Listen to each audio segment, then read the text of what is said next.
जालौन में खनन माफियाओं का तांडव, बेतवा और यमुना की जलधारा छलनी, एनजीटी और सुप्रीम कोर्ट के नियमों की उड़ी धज्जियां, जिम्मेदार मौन। उत्तर प्रदेश की योगी सरकार भले ही भ्रष्टाचार के खिलाफ जीरो टॉलरेंस की नीति का डंका पीट रही हो, लेकिन जनपद जालौन में बैठे जिम्मेदार अधिकारी ही मुख्यमंत्री की इस मंशा पर जमकर पलीता लगा रहे हैं। जनपद में मोरंग और बालू के अवैध खनन का काला कारोबार इस कदर हावी हो चुका है कि यहां न तो एनजीटी के नियमों का खौफ है और न ही माननीय सुप्रीम कोर्ट के आदेशों की कोई परवाह।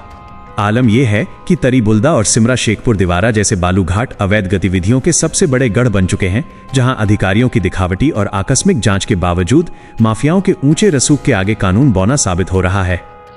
इस सनसनीखेज खेल की बानगी कालपी तहसील क्षेत्र के तरीबुल्दा घाट पर स्पष्ट रूप से देखी जा सकती है। यहां A&R इंफ्रा फर्म के संचालकों ने दुस्साहस की सारी हदें पार करते हुए गाटा संख्या 36/1 खंड संख्या 1 के निर्धारित दायरे को छोड़कर वन विभाग की संरक्षित जमीन को भी अवैध रूप से छलनी करना शुरू कर दिया है। शासन के सख्त निर्देश हैं कि वन क्षेत्र की इस जमीन पर कोई खनन कार्य नहीं होगा, लेकिन माफिया अपने निजी लाभ के लिए पर्यावरण का गला घोंट रहे हैं। इस अंधाधुंध खनन से स्थानीय जल स्रोत बुरी तरह सूख चुके हैं, जिससे ग्रामीणों के सामने पीने के पानी का गंभीर संकट खड़ा हो गया है। इस अराजकता के बीच जब मीडिया ने खनिज अधिकारी सनी कौशल से उनका पक्ष जानने के लिए संपर्क किया, तो उन्होंने फोन उठाना तक मुनासिब नहीं समझा, जो विभाग की मिलीभगत की ओर सीधा इशारा करता है। यही भयावह मंजर सिमरा शेखपुर दिवारा गाटा संख्या 117/1 खंड संख्या 1 बालू घाट पर भी नजर आता है, जहां सोनभद्र की Shri Balaji associate partner company के संचालकों को महज 11 हेक्टेयर में खनन की अनुमति मिली थी, लेकिन खनन शुरू होने के 1 महीने के भीतर ही यहां मानकों की धज्जियां उड़ा दी गईं। यहां एकांत का फायदा उठाकर रात के सन्नाटे में बेतवा और यमुना की मुख्य जलधारा के बीच जेसीबी और LNT जैसी भारी भरकम मशीनों को उतार दिया जाता है, जो जलीय जीवों के अस्तित्व को मिटाकर अवैध रूप से मोरंग निकाल रही हैं।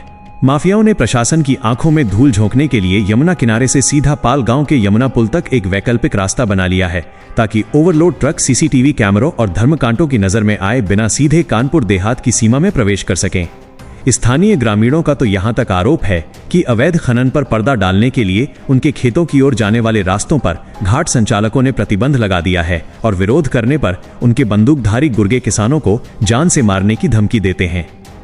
खनन माफिया के इस नेटवर्क की पहुंच पड़ोसी जिले हमीरपुर तक फैली हुई है। हमीरपुर के सरीला क्षेत्र के इछौरा जिटकरी के खंड संख्या 25/21 घाट से निकलने वाले बिना वैध प्रपत्रों M चेक वाले ओवरलोड ट्रक जालौन की सीमा में घुसकर सड़कों पर मौत बनकर फर्राटा भर रहे हैं। हैरानी की बात यह है कि ये ओवरलोड ट्रक थानों, चौकियों और टोल टैक्स के सामने से गुजरते हैं, लेकिन न तो परिवहन विभाग और न ही पुलिस इन्हें रोकने की जहमत उठाती है। रात के अंधेरे में शुरू होने वाला ये अवैध परिवहन सुबह होने से पहले ही सब कुछ सामान्य कर देता है।